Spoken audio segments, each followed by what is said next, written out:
Well, it has been a while since I have done a Tundra video, and today's the day. I saw some more failures pop up in the Facebook groups and message groups, and unfortunately even some 2025s. So we're going to talk about the 2025s, whether or not they really have this engine problem solved, and some 2024s, 2023s that are not included in the recall, still failing. I think it's worth talking about just to kind of let the public know that this is still occurring, and I want to kind of push Toyota to hopefully extend or expand this recall, if for no other reason than to help those buyers, the people that have, purchased 23s and 24s, to potentially get crate engines instead of these short block rebuilds. Let's dive in. All right, so this first story comes in June 24th, 8:12 p.m. Another one down, 10 days and 1,270 miles, 2025 non-hybrid. 525 was the build date. Sounds like everything in the block is trying to live in the outside world. And he told the group that he purchased it on 6/14. It had 2 miles on it on the start of his test drive, coincidentally also a limited. The past 10 days have been great. Today, a slight tick at idle. When he started to drive about 10 miles in, it developed a stumble and roughness under 2,000 RPMs on the highway. Pulling off the highway is when the sounds started, and it just had enough power to limp into the parking lot. No check engine light, no messages on the cluster. And this guy had a little different experience. He's got one of those smart caps, was towing his little trailer, is overlanding stuff there. His turn, 2024 limited. He said blown cylinder head in all 6 fuel injectors. I'm not sure where he's coming up with that.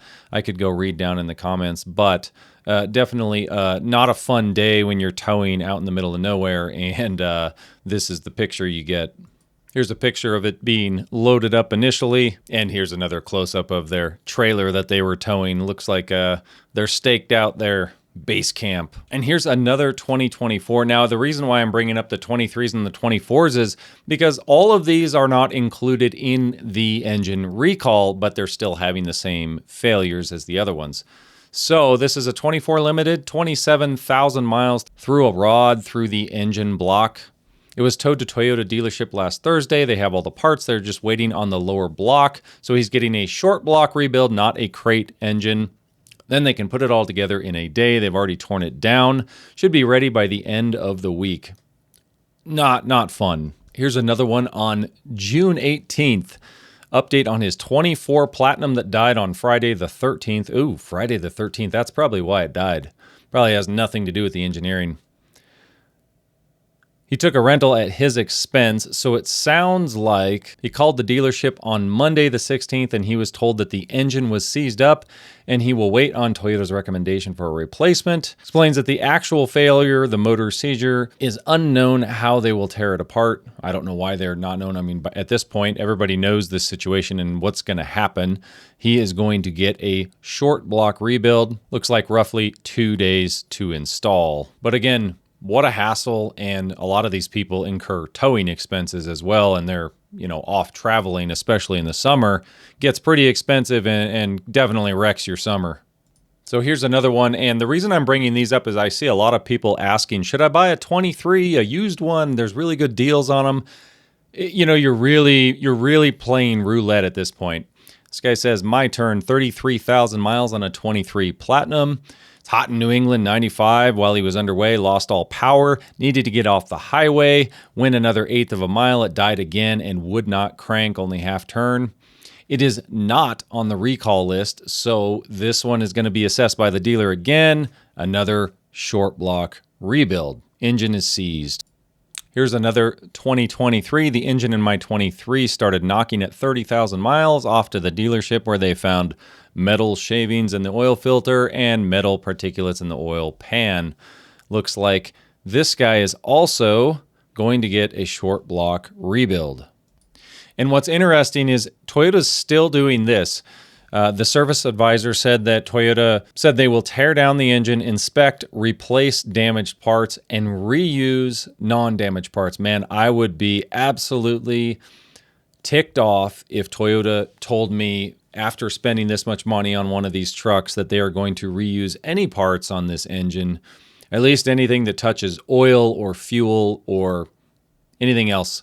I would be pushing for everything to be replaced. I know a lot of people get upset that I do these videos. They think it's devaluing their trucks. Look, remember, I did not devalue these trucks. Toyota did. Greetings. Back in May, I had the pleasure of experiencing an engine failure in his 2023 Tundra. He was not under the recall as well. Inconveniently, the breakdown for him happened in the New Mexico desert 5 hours later, and an $800 tow. His truck was taken to the closest dealership. So again, 23 is failing. They're not included in the recall because Toyota has deemed them not to be problem children.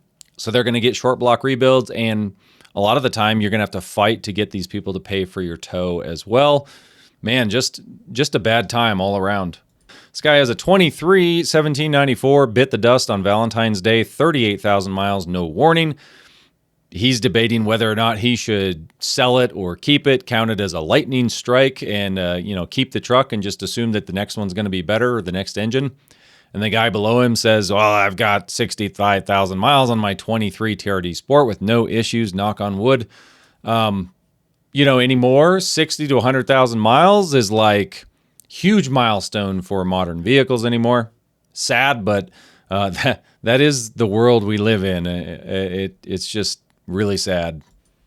So a lot of people always ask me in the comments, because General Motors and Ford and everybody's having issues with something, whether it's transmissions or engines with GM or whatever it is, they still feel like Toyota is probably a better buy, and the percentage people that are having issues are pretty low.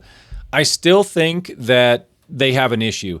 I don't think we would be seeing 2025s already having engine seizures and late 2024s or even early 2024s still having the same problems. I think it's more related to the mileage on these vehicles. Now, a lot of folks say that this is normal. You'll hear other YouTubers say it's totally normal to have like a 1% failure rate with mass manufacturing. Well, I don't think that was the case back in the day with Toyota especially. Once they got the 5.7 liter, for example, or the 4.7 dialed in, they really didn't have a bunch of failures, especially low mileage failures, things like engine main bearings and things like that. So they didn't historically have these issues, even though they might sell 100,000, 120,000 in a year. They actually didn't have engine failures. And it wasn't like this random thing where maybe like 50 or 100 would fail out of 100,000. Wasn't the case. So I just disagree with that sentiment that, it's mass manufacturing and we should accept a certain failure rate. And I think maybe that's Toyota's fault. I mean, like they had such great products for so long that's what everybody came to expect from them. Even me, myself, I still buy Toyota. Like we just bought a 2025 Camry with my daughter. I don't think they're as good as the old Camrys. I think they cheaped out on some stuff, but I still thought they were better than the alternative. So it's just a balance. You got to kind of weigh it out, look at your options. I still think the Tundra is probably a decent truck, but I'm not convinced that this problem is behind them. I'm just not. So yeah, my recommendation would be to buy old trucks at this point. Just forego, just stop looking at the fancy. Don't worry about massaging seats and all this, or expand and look at, some other brands like Ram with their ZF and some of their powertrains. They might be reliable. Ford, they've still got that 10-speed and some issues, but some of those 2.7s are reliable. It's really tough. The half-ton market especially is tough. I don't know what I would do. If you're just someone that's going to keep something through warranty, not sure it matters. I think you're going to deal with transmission issues and potential V8 issues with General Motors, maybe transmission issues with Ford, at least in the valve body. It's really interesting times. I thought by now, by 2025, we'd start to see these trends getting a lot better. But the fact that we're still seeing failures and they're creeping up, it's frustrating.